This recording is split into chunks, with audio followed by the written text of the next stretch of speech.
എല്ലാവർക്കും ചെമ്മരിൽ പൂവിൻ്റെ പുതിയൊരു പ്രമോ വേദിയിലേക്ക് സ്വാഗതം. പ്രമോയുടെ തുടക്കത്തിൽ തന്നെ കാണിക്കുന്നത് പരിപാടിയെ കഴിഞ്ഞ്, അതായത് നല്ലൊരു കപ്പിൾസിനെ തിരഞ്ഞെടുക്കുന്നതിന് വേണ്ടിയിട്ടുള്ള പ്രോഗ്രാമിന് വേണ്ടി പോയിരിക്കാനുള്ള ശ്രുതിയും എല്ലാവരും തന്നെ. ഈ ഒരു സമയത്ത് നമ്മുടെ ചന്ദ്ര വിചാരിക്കുന്നതെന്ന് പറഞ്ഞു കഴിഞ്ഞാൽ ശ്രുതിക്കാണ് ഫസ്റ്റ് പ്രൈസ് ലഭിച്ചിരിക്കുന്നത് എന്ന് കരുതിക്കൊണ്ട് തന്നെ ആട്ടവും പാട്ടും മേളവുമായിട്ടൊക്കെ തന്നെ എല്ലാ ആരവങ്ങളോടും കൂടി തന്നെ വീട്ടിൽ കാത്തിരിക്കുകയാണ്.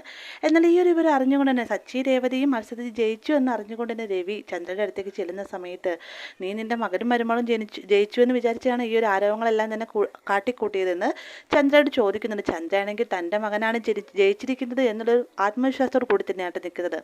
അങ്ങനെ ശ്രുതിയും കൂടി വണ്ടിയിൽ നിന്ന് ഇറങ്ങി വരുന്ന അതേ സമയം തന്നെ ചെണ്ടമേളങ്ങൾ മുഴങ്ങുകയും കൂടാതെ ചന്ദ്ര ഓടിച്ചെന്ന് ഇരുവരെയും കെട്ടിപ്പിടിക്കുകയൊക്കെ ചെയ്യുന്നുണ്ട്. പെട്ടെന്ന് തന്നെ ശ്രുതി പറയുന്നുണ്ട്, ആൻറ്റി ഞങ്ങൾക്ക് സന്തോഷമായി, ഞങ്ങൾ തോറ്റുപോയി എന്ന് കരുതി ആൻറ്റിക്ക് സങ്കടമാകുമെന്നാണ് കരുതിയത്. ഇതിപ്പോൾ ഞങ്ങൾ തോറ്റിട്ടും ആൻറ്റി ആരവഘോഷങ്ങളെല്ലാം തന്നെ ഒരുക്കിയല്ലോ എന്നൊക്കെ ശ്രുതി പറയുന്ന നേരത്ത് ചന്ദ്ര ആകെ അങ്ങ് വല്ലാണ്ടാവട്ടെ. ഈ ഒരു സമയം തന്നെ സച്ചി രേവതി അങ്ങോട്ടേക്ക് വരുന്നത്. സച്ചി രേവതിയും വരുന്ന കാണുമ്പോൾ തന്നെ രവി പറയുന്നുണ്ട്, ആ കൊട്ടടെ എല്ലാവരും എന്തായാലും ആരവങ്ങൾ മുഴങ്ങട്ടെ എന്നും പറഞ്ഞുകൊണ്ട് തന്നെ ഭയങ്കര കൊട്ടലും ഡാൻസും പാട്ടുമായിട്ടൊക്കെ നമ്മുടെ രവിയും ശ്രീകാന്ത് വർഷമൊക്കെ കൊണ്ടിട്ട് ഡാൻസ് കളിക്കുകയാണ്. ഇതെല്ലാം കണ്ടുകൊണ്ട് തന്നെ ഇഷ്ടപ്പെടാതെ തന്നെ ചന്ദ്രയും ശ്രുതിയും എല്ലാം തന്നെ മാറി നിന്ന് നോക്കി കാണുകയാണ് കേട്ടോ. അപ്പോൾ ഇതാണ് ഇന്നത്തെ പ്രമോയിൽ ഉൾപ്പെടുത്തിയിരിക്കുന്നത്. വീഡിയോ ഇഷ്ടമായി കഴിഞ്ഞാൽ ലൈക്ക് ചെയ്യാനും കൂടെ സബ്സ്ക്രൈബ് ചെയ്യാനും മറക്കരുതേ.